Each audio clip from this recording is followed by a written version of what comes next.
Bonjour à tous et bienvenue dans cette nouvelle édition de Food Web Magazine. Pour cet épisode, je me suis posé la question de comment se fait-il que les joueurs gagnent autant d'argent. Tout commence en 1995 avec l'arrêt Bosman qui permet la libre circulation des joueurs en Europe. Du coup, la concurrence entre les clubs européens explose pour s'attirer les meilleurs joueurs. Bien sûr, les superstars demandent des salaires beaucoup plus élevés. Ce phénomène de loi de l'offre et la demande est accentué par l'explosion des droits télévisés. Nous sommes passés de 20 millions dans les années 80 à 600 millions d'euros pour les années 2010. Pour avoir des droits TV importants, il faut être diffusé. Pour être diffusé, il faut gagner. Pour gagner, il faut avoir naturellement les meilleurs joueurs. Et pour avoir les meilleurs joueurs, il faut leur proposer des salaires importants. Le problème vient aussi du fait que les clubs ont pris l'habitude de compenser leur coût habituel, donc le salaire des joueurs, par une plus-value au niveau des transferts. Il faut vendre toujours plus cher, ce qui accélère le processus d'inflation. Il faut aussi citer l'importance grandissante des agents de joueurs qui font exploser le prix sur le marché. On va prendre l'exemple du Ballon d'Or de 1960, Luis Suarez, qui en 61 est transféré de Barcelone à l'Inter de Milan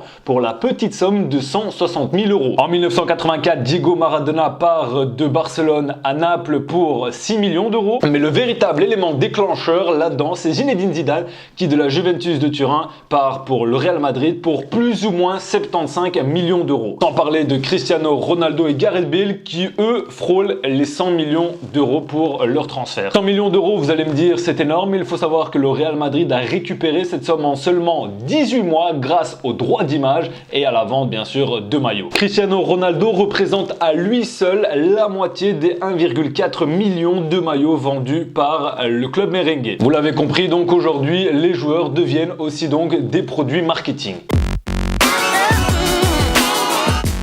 Il existe certaines solutions mises en place par la FIFA et l'UEFA pour contrer ces dérives financières. Le fair play financier mis en place par la haute instance du football a déjà sanctionné le Paris Saint-Germain et Manchester City. On a pu observer du côté du Paris Saint-Germain et de Manchester City des moyens pour contourner les limites imposées au niveau des recrutements et de la masse salariale pour le club. Face à cela, le salary cap paraît comme la solution la plus cohérente. Appliquée principalement du côté des États-Unis, ça consiste à limiter la masse salariale d'un club en fonction de ses recettes annuelles. Mais il faut savoir qu'une telle mesure n'est pas envisageable par la FIFA ni l'UEFA. Il est vrai que voir les joueurs de football exposer leur richesse sur les médias alors qu'ils pratiquent un sport, tandis que d'autres personnes gagnent le minimum en pratiquant des métiers beaucoup plus physiques, cela gêne et cela crée un malaise social au sein de la population. En Ligue 1, le salaire moyen d'un joueur de football est de 35 000 euros par mois. Ce calcul est faussé notamment par la masse salariale du Paris Saint-Germain et des salaires individuels de joueurs comme Ibrahimovic ou encore Cavani. Ce qui choque aussi les personnes, c'est la divulgation régulière des salaires de joueurs de football.